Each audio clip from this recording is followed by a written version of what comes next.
যে এই সরকারকে অবিলম্বে উৎখাত করতে হবে, আমাদের প্রত্যেককে হাতে হাত ধরে এই প্রতিকারায় অংশগ্রহণ করতে হবে। আমাদের যদি আপনাদের যদি মনে হয় যে আমরা পতাকা ধরে আন্দোলন করতে আমরাও রাজি আছি, আপনারা প্রত্যেকে আমাদের সঙ্গে থাকুন।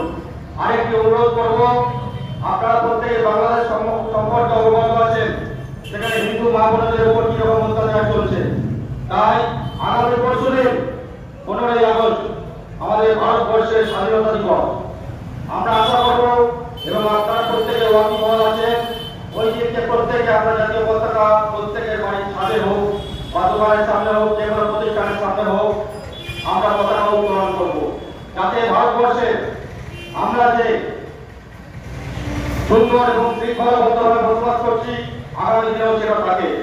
এবং সর্বোপরি পশ্চিমবঙ্গের নারী নিরাপত্তা, নারী স্বাধীনতা, এই প্রতিজ্ঞা নিয়ে আজকে আমরা এই অনুষ্ঠান সম্পন্ন করলাম।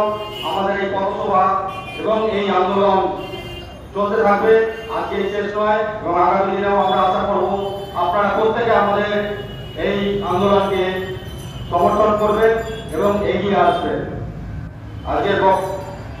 আজকে এই অনুষ্ঠান আমাদের আজকে এখানেই সম্পন্ন হলো। ভারত মাতা কি, ভারত মাতা কি, জয় শ্রীরাম, জয় জয় শ্রীরাম। ধন্যবাদ।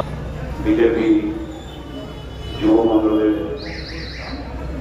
সদস্য, সভ্য সমর্থক, এলাকার ব্যবসায়ীবৃন্দ, পথচলতি জনগণ, সকলকে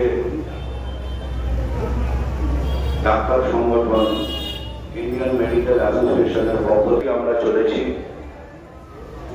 আমরা ভাবতে পারি না যে পশ্চিমবঙ্গের যে ডাক্তার মানুষের সেবায় ব্রতী হয়েছে, সেই ডাক্তারকে এইভাবে নৃশংসভাবে মৃত্যু মুখে পতিত হতে হবে। বলছি, আজকে আপনাদের এই প্রতিবাদ সভা দীর্ঘক্ষণ চলছিল, কি বলবেন? বিগত কয়েকদিন আগে আরজি করে যে ন্যাক্কারজনক ঘটনা ঘটেছে, প্রত্যেকটি মানুষের অন্তঃস্থলকে নাড়িয়ে দিয়ে গেছে। যারা অভিভাবক আছেন তারা প্রত্যেকে চিন্তিত যে আমাদের ছেলেমেয়েরা কোন ভবিষ্যতের দিকে এগোচ্ছে, বিশেষ করে পশ্চিমবঙ্গের প্রতি। তাই আজকে আমরা এই প্রতিবাদ সভা করেছি এবং আগামী দিনে আরও বড় আন্দোলনের পথে নামব। আমাদের প্রত্যেকটি আন্দোলনকে আমাদের ডানকুনিবাসী সমর্থন করেছেন, দুহাত ভরে আশীর্বাদ দিয়েছেন যে এইরকম আন্দোলন আমরা চালাতে থাকব, যাতে এই রকম তিলোত্তমা বলুন, অভয়া বলুন, ঘটনা যাতে পুনরাবৃত্তি পশ্চিমবঙ্গের ক্ষেত্রে না হয়। কারণ যতবার বলা হয় পশ্চিমবঙ্গের দেখবেন শাসক দলের নেতারা উত্তরপ্রদেশ, মণিপুর চলে যায়, পশ্চিমবঙ্গে যে ঘটনা ঘটছে তার দিকে এদের তাকিয়ে দেখার ফুরসত নেই। কারণ এরা প্রত্যেক বছরই যে ঘটনাগুলো ঘটে, ছোট ঘটনা, মাঝারি ঘটনা, এসব দিয়ে বলা হয়। আমরা যাই হোক, ভারতীয় জনতা পার্টি এর তীব্র ধিক্কার জানাচ্ছি। এইরকম নৃশংস ঘটনা পশ্চিমবঙ্গে এর মধ্যে গত নির্বাচনের মধ্যে এই মাত্র কয়েকদিনের মধ্যে লোকসভা ইলেকশনের পরে আরজি করে যে ঘটনাটা ঘটলো আমাদের প্রত্যেককে নাড়িয়ে দিয়ে গেছে।